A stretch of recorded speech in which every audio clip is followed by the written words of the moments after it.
كنت اتعرف على شاب اسمه وسام سكر يلي بعمر 18 سنه كان هو يعزف موسيقى بالجيش اللبناني، وقرر انه يروح مشوار على البحر مع اصحابه، وكان هالحادث يلي صار. بنشوف سوا الريبورتاج.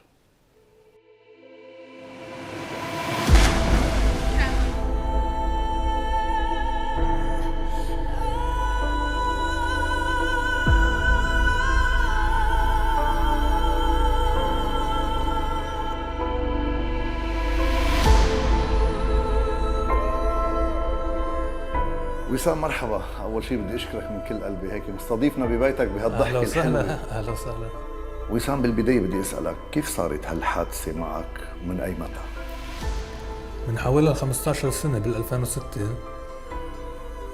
كنت رايح على البحر أنا ورفقاتي مثل كل الشباب، ورحت عم شك بالماء وفجأة حسيت هيك نمل جسمي، بطلت أقدر أتحرك. بأول شيء ما عرفت شو صار معي، ما كنت بعرف شيء عن الموضوع انه واحد بينشل تنكسر رقبته، ما كنت بعرف شيء عن الموضوع. بلحظة بتتغير حياة الإنسان 180 درجة. أول شيء لا، ما تأقلمت. بالأول ما كنت متأقلم أبداً وما كنت متقبل الموضوع. هيدا بأول سنة إذا بدك. بعدين لما طلعت على بيت شباب لأعمل علاج فيزيائي وصرت اتعرف على الشباب اللي حالتهم مثلي، في عالم حالتهم احسن شوي، عالم انا احسن منهم بشوي. صرت اشوف كيف عم بيعيشوا، كيف عم بيروحوا، كيف عم بيجوا، كيف عم بيقضوا امورهم اليوميه.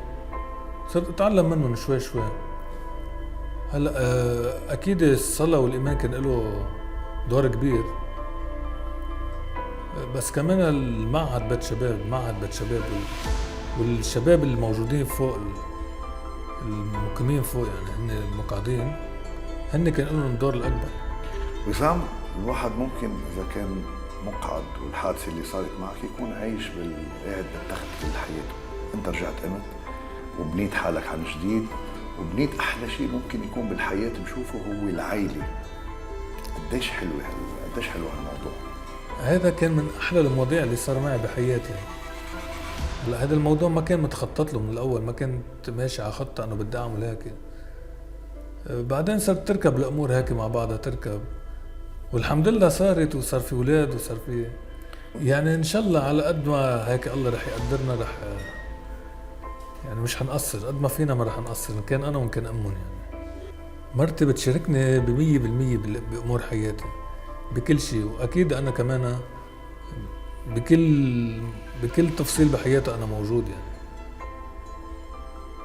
ما بتكون يعني الكرسي أو القعدة على الكرسي هي حاجز، لا، يعني شو ما بقدر وقد ما بقدر وأكتر ما بقدر عم بعطي.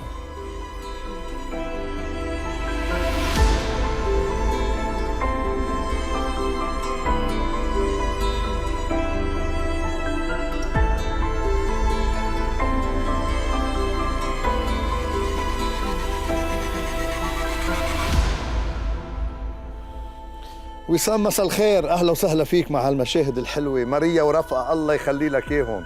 مساء الخير. البي العظيم انت ومرتك، تفضل، اهلا وسهلا فيك. وسام، شكرا لك اول شيء لانه جيت لعنا على استديوهات الام تي في لحتى تشاركنا هالاختبار يلي عشته، هالفتره وهالمرحله القاسيه اللي انت كنت موجود فيها كمان.